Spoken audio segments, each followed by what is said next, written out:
अस्सलाम वालेकुम। Programme night addition में हम आपको खुशामदीद कहते हैं। नाज़रीन, पाकिस्तान को सियासी, मुआशी और सिक्योरिटी महाज पर बेशुमार चैलेंजेस का सामना है। इन चैलेंजेस में वतन अजीज़ को अगर इस वक्त किसी एक चीज़ की सबसे ज़्यादा ज़रूरत है तो वो है यूनिटी, कौमी इत्तफ़ाक़ राय। मुल्क में बदतरीन पॉलिटिकल पोलराइजेशन है जिसने सिक्योरिटी जैसे हसास और मुल्की बका के इशूज़ पर भी एक गलबा सा पा लिया है। फैसले हो रहे हैं दहशत गर्दी से निपटने के, और अगर कुछ नहीं नज़र आ रहा तो वो है कौमी इत्तफ़ाक़ राय।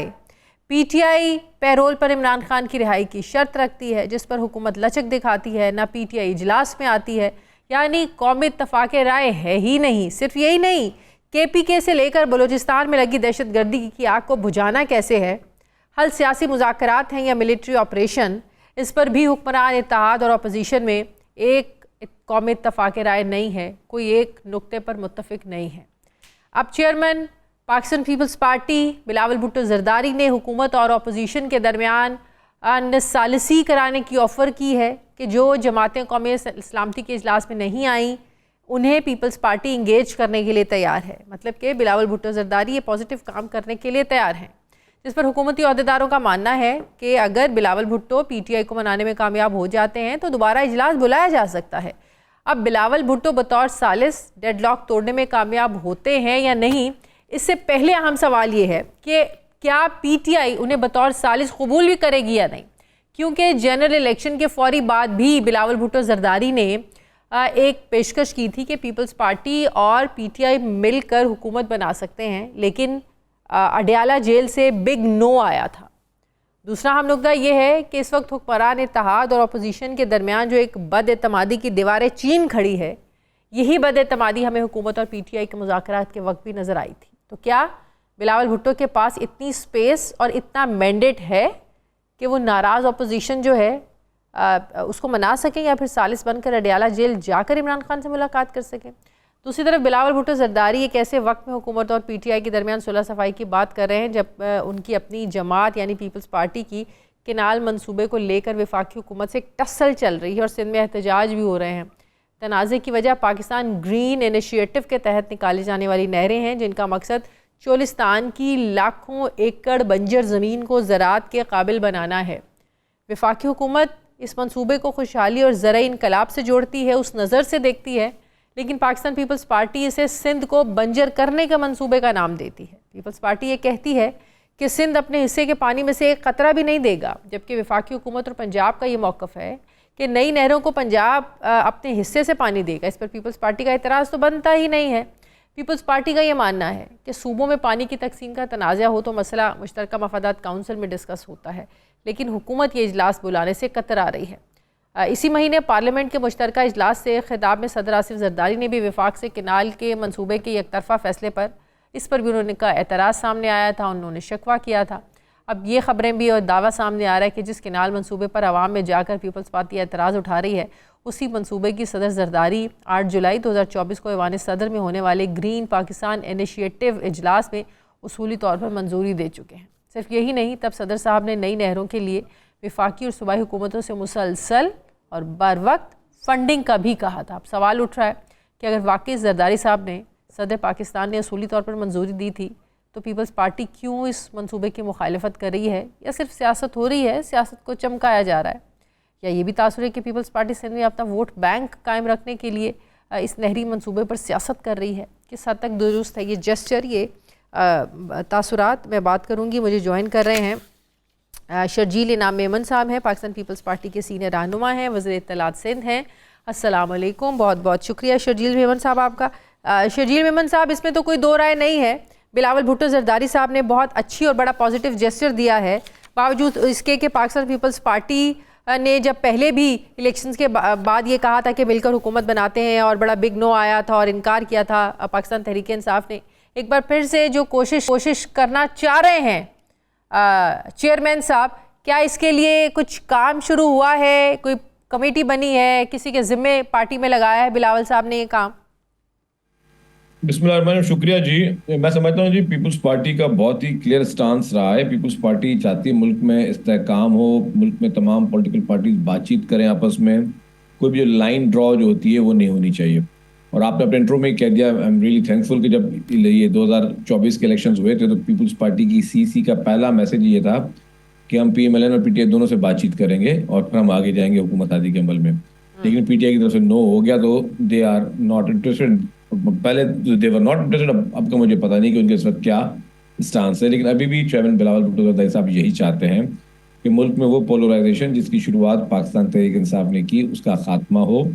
इलेक्शन तक ठीक है, एक दूसरे की मुखालफत बनती है इलेक्शन के दिनों में, लेकिन अगर ये सारा आपने एक ऐसा माहौल बना दिया है कि हर वक्त एक दूसरे को हम दुश्मन समझें, वो सियासी मुखालफों को दुश्मन समझें, गालम गलौज के अलावा किसी से बात ना करें, तो वो चीज़ें, वो रविशें अब ख़त्म होनी चाहिए। अनफॉर्चुनेटली पीटीआई ने स्टार्ट की, लेकिन इसका खात्मा भी लाजमी। हम नहीं चाहते कि ये रिवायतें हम अपनी नेक्स्ट जनरेशन में लेकर जाएं और उनको इस तरह का कोई मैसेज दें। तो शर्जील मेमन साहब, इस पर यहाँ इनिशिएटिव क्या लिया है पाकिस्तान पीपल्स पार्टी ने, या सिर्फ अभी ये ऐलान ही है, या कोई कमेटी बनाना चाहते हैं जरदारी साहब जो राब्ता करे पाकिस्तान तहरीक इंसाफ से?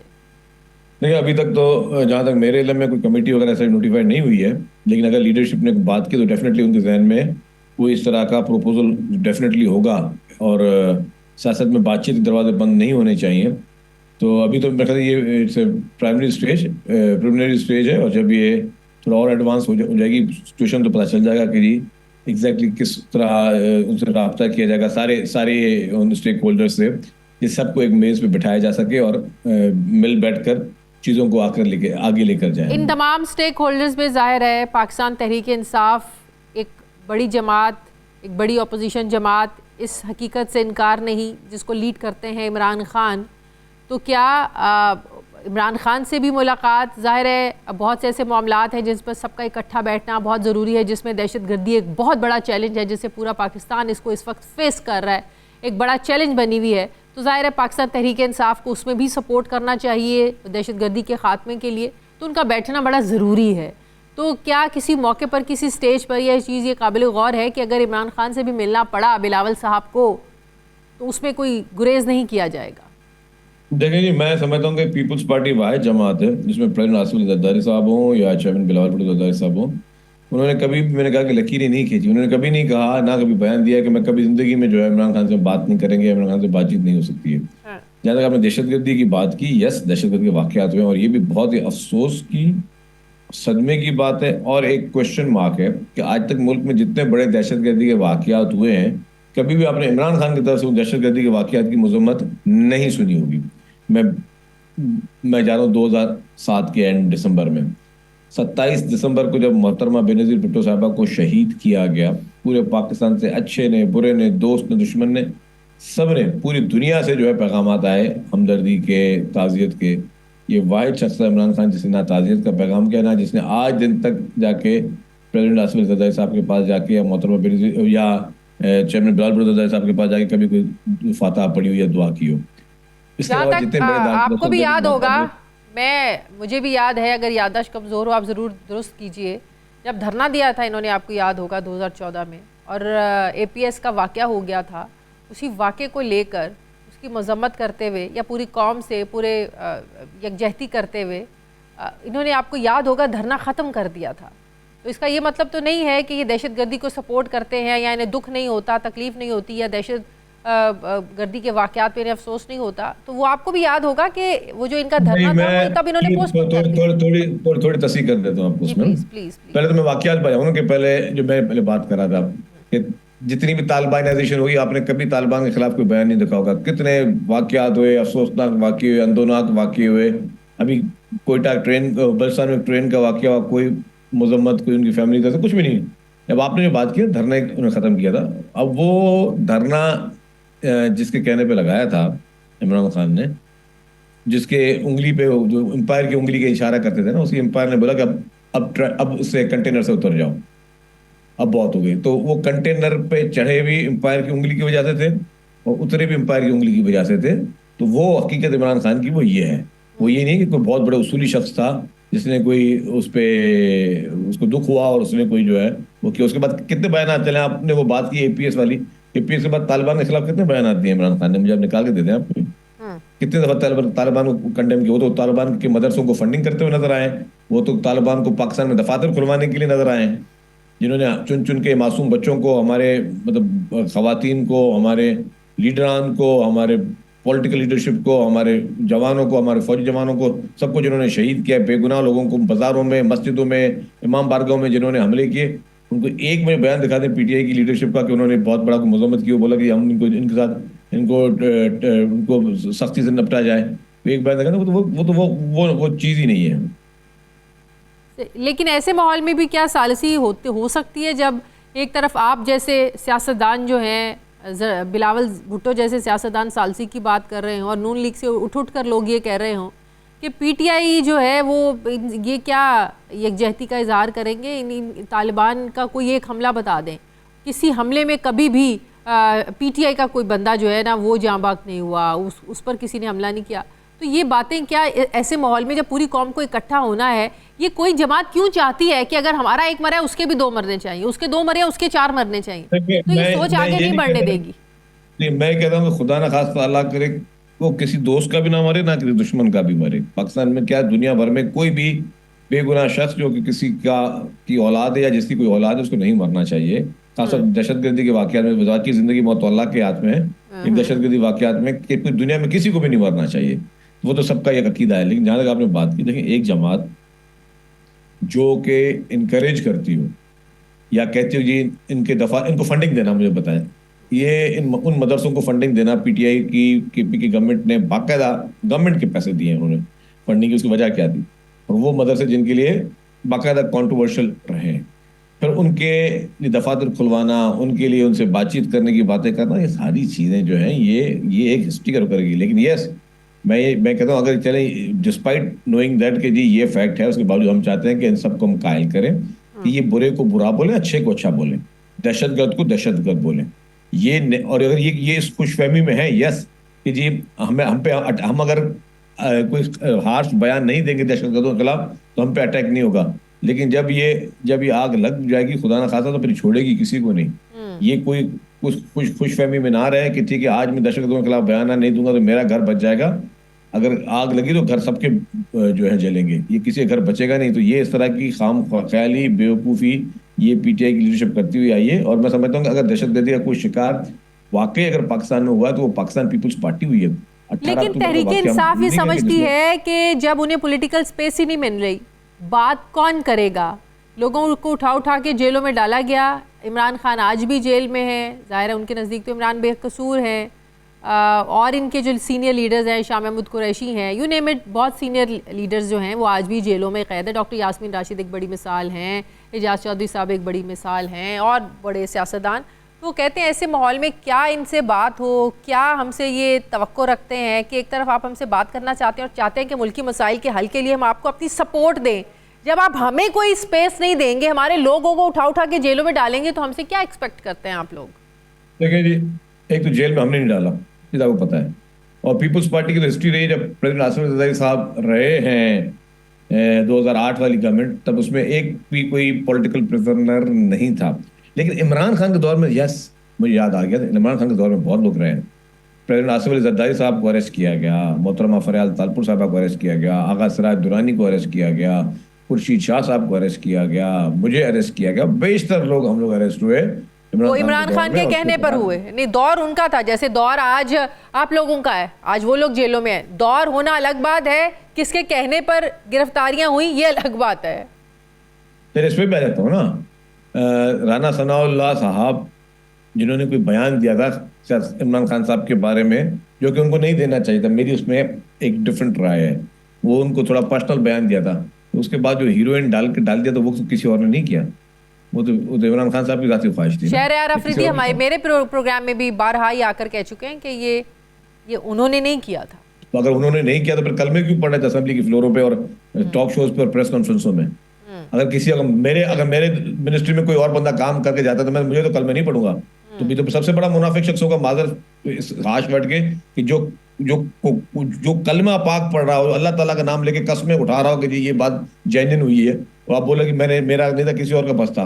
अगर किसी और का बस था तो आप खामोश होकर बैठ जाते ना। आपको आके किसी ने कहा कि आप जो है कुरानी आयत पढ़ें और कलमे पढ़ के लोगों को इस्लामी कोड की चीजें कोड कर करके आप लोगों को बैठकर झूठ बोलते रहे? उससे किसी ने कहा झूठ बोलने के लिए?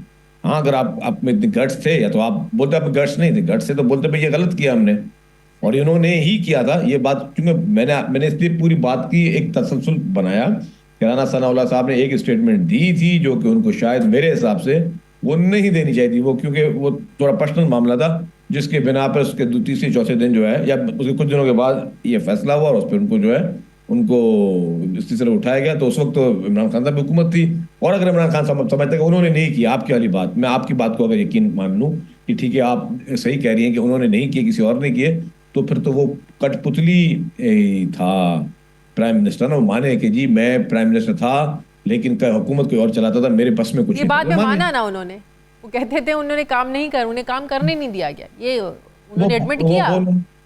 नहीं, वो उन्होंने बात सुने, वो तो उन्होंने वो एडमिट किया कि मेरे पास तो वोट भी नहीं होते थे, मैं असेंबली से बिल जो है वो भी किसी के कहने पे पास करवाता था, मैं तो बजट पे किसी के को रिक्वेस्ट करके करवाता था। तो फिर अगर वो माने, अच्छा अगर एक और बात, चले आप वाली बात बिल्कुल ठीक बात है कि उनके हाथ में कुछ नहीं था, वो मतलब उनका इख्तियार था कि इख्तियार कोई और इस्तेमाल कर रहा था। और आज फिर वो डेमोक्रेसी की बात किस तरह करते हैं कि जी रूल ऑफ लॉ की क्या बात करते हैं कि जी अवाम के वोट की हुक्मरानी की क्या बात करेंगे। अगर अगर बकौल उनके कि उन्होंने जो कुछ किया उन्होंने कुछ नहीं किया, किसी और ने किया, तो वो एक कुर्सी पे बैठे थे, तो अगर कोई और कर रहा था तो कुछ किसी और के खिलाफ उन्होंने इतनी हिम्मत इमरान खान में उस वक्त क्यों नहीं थी जब इख्तियारी कुर्सी पे बैठे थे? इख्तियारी कुर्सी के हटने के बाद वो हिम्मत क्यों जाग रही है कि वो बोलते हैं कि जी फलाना बुरा था, फलाना क्या बुरा आज था? की हुकूमत उस वक्त बाइख्तियार क्यों है? वो क्या आज की हुकूमत अपने फैसले खुद कर रही है? वज़रा अपनी मैं आ रहा मर्जी हूँ से जी। रखे जी। मैं पहले उस बात का जवाब दे दूं ना। मैंने पहले कहा कि जी अगर इमरान खान साहब बहुत अच्छे आदमी थे, हिम्मत वाले थे, जो आज कहते हैं कि एक बयानिया है, एक नजरिया था जब हुकूमत में थे और बकौल उनके उनके पावर्स कोई और एक्सरसाइज कर रहा था जिसको नहीं करने चाहिए, जो ना कानून में करने चाहिए ना आईन में करने चाहिए, किसी डेमोक्रेटिक आदमी को तो बिल्कुल सोचना भी नहीं चाहिए। तो अगर उन्होंने इतने बेबस थे तो फिर वो कहते क्यों क्यों नहीं थे कि मैं बेबस हूं? तो आज क्यों कह रहे हैं? उस वक्त उनको क्या तकलीफ हुई कि नहीं कहते थे? और फिर उसी शख्स को लिए एक्सटेंशन भी जनरल बाजवा के लिए इमरान खान साहब ने दी। फिर जब आखिर में वोट ऑफ नो कॉन्फिडेंस हुआ तो फिर इमरान खान साहब ने कहा कि मैं तो लाइफ टाइम एक्सटेंशन देने के लिए तैयार हूं। जिसका मतलब इक्तदार की हवस में, इक्तदार की लालच में इमरान खान साहब लाइफ टाइम के लिए उन लोगों को कबूल करने के लिए तैयार थे जिनको अब इक्तदार में नहीं है, तो उनको बुरा भला बोल रहे हैं और पूरी कौम को लगा दिया कि उनको बुरा भला बोलने के लिए।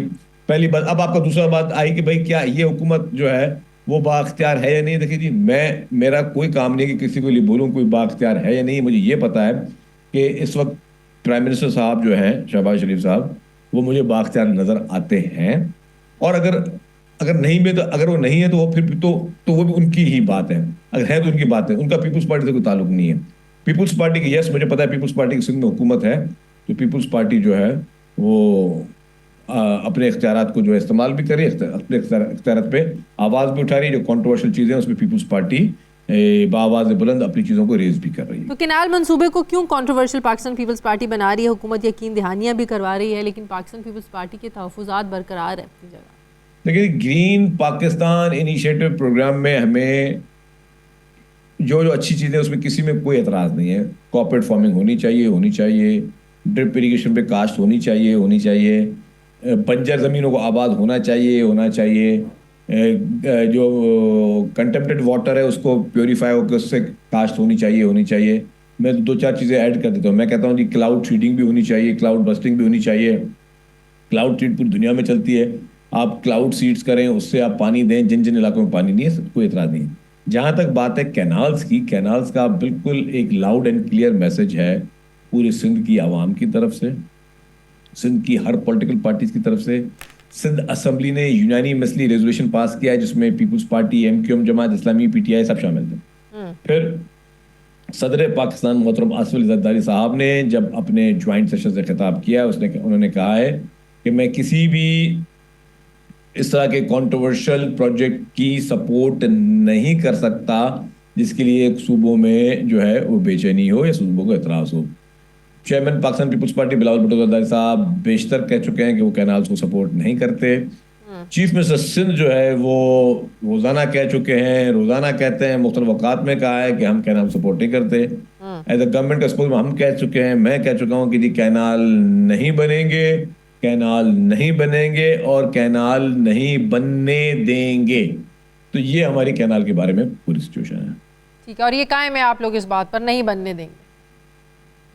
हम बिल्कुल कायम और दायम हैं कि अल्लाह ताला जिंदगी दे, तो जब तक जिंदगी है तो इंशाअल्लाह ताला कैनाल नहीं बनेंगी, बहुत शुक्रिया, कॉन्ट्रोवर्शियल की कैनाल नहीं बनेंगी, जो 6 कैनाल है। बहुत शुक्रिया वज़ीर इत्तलात सिंध पाकिस्तान पार्टी के सीनियर रहनुमा शर्जील मेमन साहब मेरे साथ थे। बहुत शुक्रिया आपका। मुझे ब्रेक लेनी है नाज़रीन, वापस आते हैं वक्फे के बाद।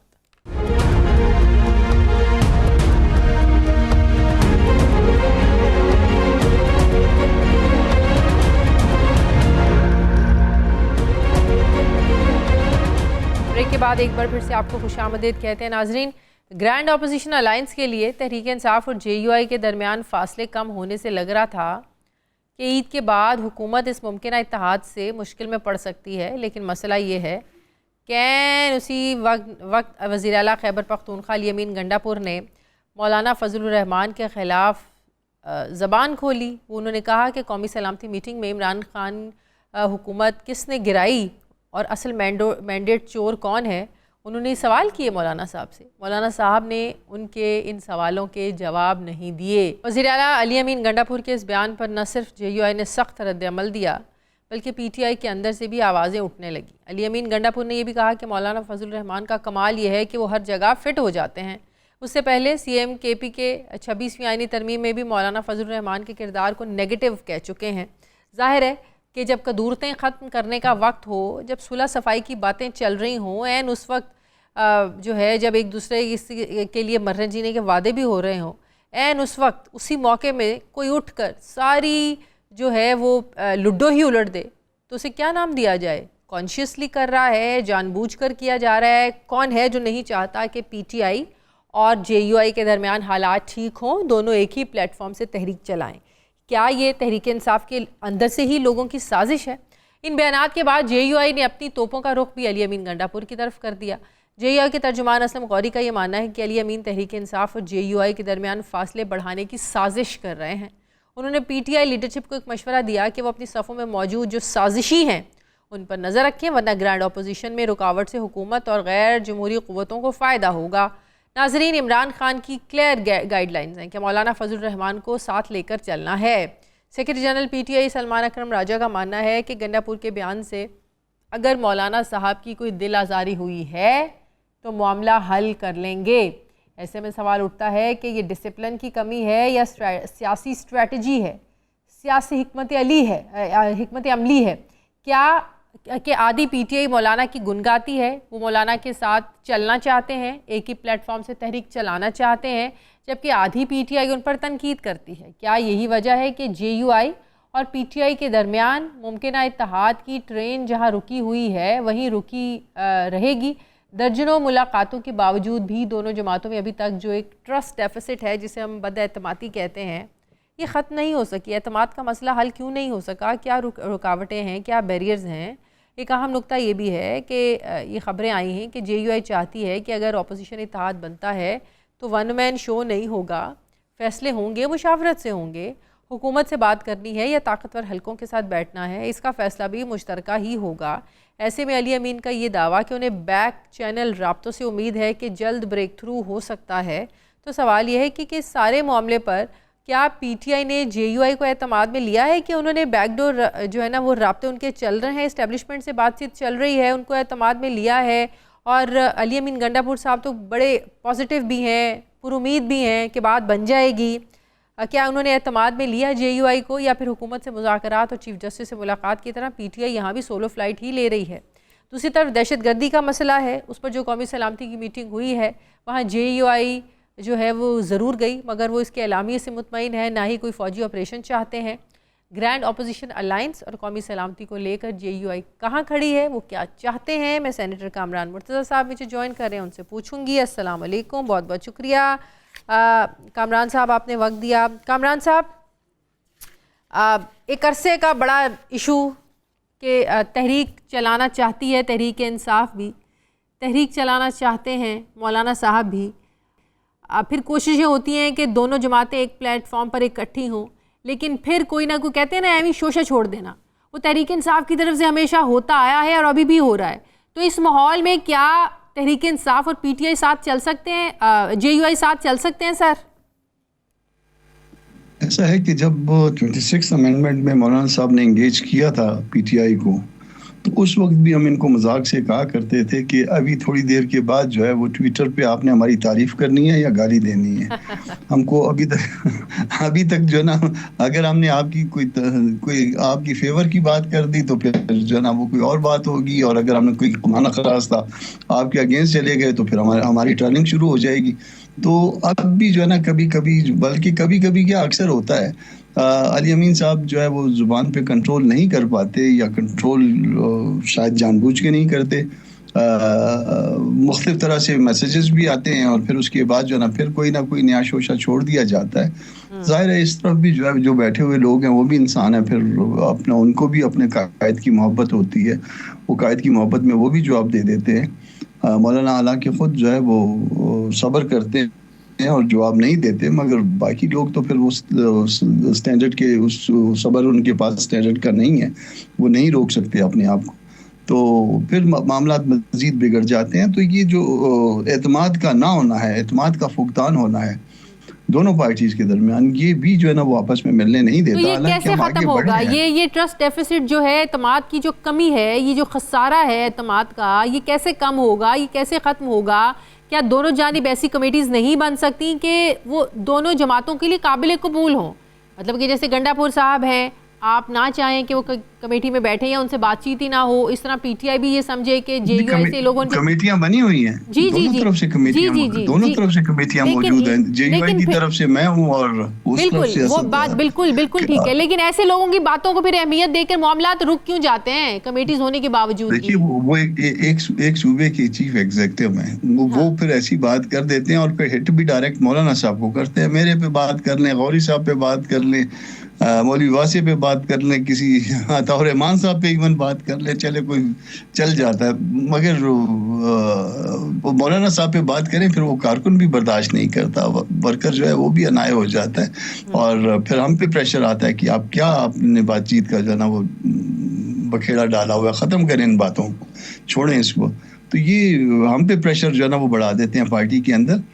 इस रवैये को बेहतर बनाया जाना चाहिए, दुरुस्त करना चाहिए अगर साथ चलना है, और अगर नहीं चलना तो वो अलग पार्टी है, हम अलग पार्टी हैं। हमने तो हमें कोई ऐसा वो नहीं है कि कोई हमारे साथ ज़रूर चले, हम अकेले इंशाल्लाह ताला चल सकते हैं और बड़े खूबसूरत अंदाज में चलेंगे। आप देखेंगे तो इसका मतलब है कि अभी भी ये सेकंड थॉट एग्जिस्ट करती है कि पीटीआई के बगैर चला जा सकता है। हाँ, हम देखेंगे, हम जब आप देखिएगा कि हम जब तहरीक चलाएंगे या हम जब कोई अपने तौर पे आगे सियासी मामलात को लेके चलेंगे तो फिर दुनिया देखेगी इंशाल्लाह। कैसे, उसका एजेंडा क्या होगा? ईद के फौरन बाद आप सड़कों पर निकलेंगे?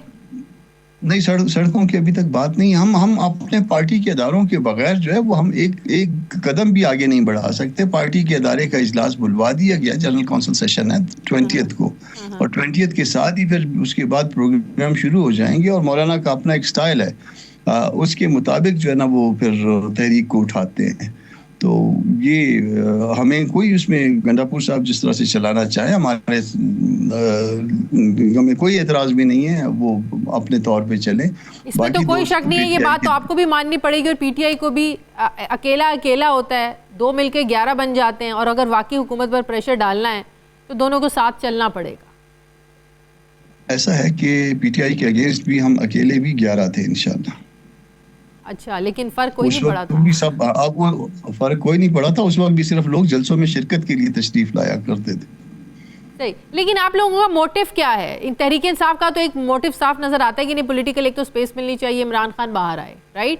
जेयूआई का हमारा तो इलेक्शन के हवाले से हमारा जो सिर्फ मसला है वो इलेक्शन के फेयर और फ्री होने के हवाले से मसला है और गैर नुमाइंदा हुकूमत होने के हवाले से मसला है। इस मामले को ठीक होना चाहिए, ये हमारा इशू है। और अगर तहरीक इंसाफ और जेयूआई एक प्लेटफॉर्म पर चलती हैं तो तहरीक इंसाफ का तो पहला इशू ये है ना कि इमरान खान को जेल से बाहर निकालें और जो कारकुन है उनको जेल से बाहर निकालें। क्या इस उनके एजेंडे को, इस सोच को आप लोग भी जाहिर सपोर्ट करेंगे अगर एक प्लेटफॉर्म पर चलते हैं आप लोग इकट्ठे? ऐसा है कि ये बात तो अगर के साथ मशरूत है। अगर इत्तेहाद बन जाता है तो फिर इत्तेहाद का एक नज़म होगा, इत्तेहाद का एक ढांचा होगा, उसकी एक बॉडी होगी, वो फैसले करेगी। मैं सिटिंग इन दी JUI, कोई और सिटिंग इन दी PTI, हम फैसला करने वाले कौन है कि वो इत्तेहाद कैसे चलेगा?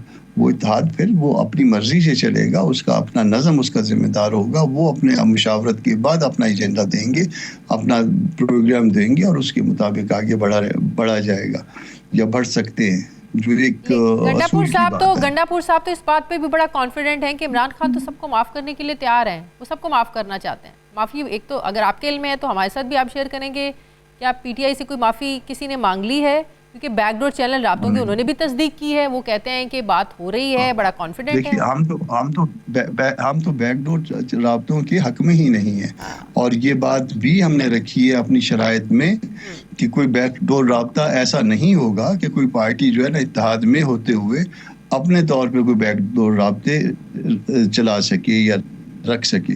तो इस बात पे भी जो है वो दोस्तों को गौर कर लेना चाहिए। अभी तक बातें मैच्योर नहीं हुई हैं, अगर मजीद बढ़ना है तो इन बातों को जहन में रख के बढ़ें। यहाँ पे एक बहुत बड़ा सियासी सोच में फ़र्क है। तहरीक इंसाफ ये समझती है कि मसाइल का हल इस्टेब्लिशमेंट से बात किए बगैर या उनको एतमाद में लिए बगैर या उनके साथ बैठे बगैर नहीं निकल सकता। आप लोग बैकडोर चैनल राब्ते हों या इस्टेब्लिशमेंट से बातचीत हो, आप लोगों की सोच ये है कि सियासी मामला सियासी लोग ही हल करें। तो ये इतना बड़ा एक सोच का फ़र्क है, तो इसके होते हुए आप कैसे समझते हैं कि सोचा भी जाए कि साथ चला जाए? उनका आज भी यकीन यही है कि अगर उन्हें रास्ता मिलेगा तो वो इस्टेब्लिशमेंट के जरिए ही मिलेगा। ये बात हमने रख दी हुई है। अपनी जो हमारी रिजर्वेशंस थी उसमें एक वन ऑफ द कंडीशन वो ये है, और अगर दोस्तों को कबूल होगा तो हम इकट्ठे चलेंगे, अगर नहीं होगा तो किसी को हमें उनके अपने तौर पे चलने में और उन्हें हमारे अपने तौर पे चलने में कोई एतराज़ नहीं है और ना होना चाहिए। बिल्कुल ठीक, बहुत शुक्रिया। JUI के रहनुमा सीनियर रहनुमा इमरान मुर्तज़ा साहब मेरे साथ हैं। सर बहुत शुक्रिया, आपने वक्त दिया। नाज़रीन प्रोग्राम का वक्त ख़त्म हो गया। फीडबैक दें, अपना ख्याल रखें, मुझे इजाज़त दें, अल्लाह हाफ़िज़।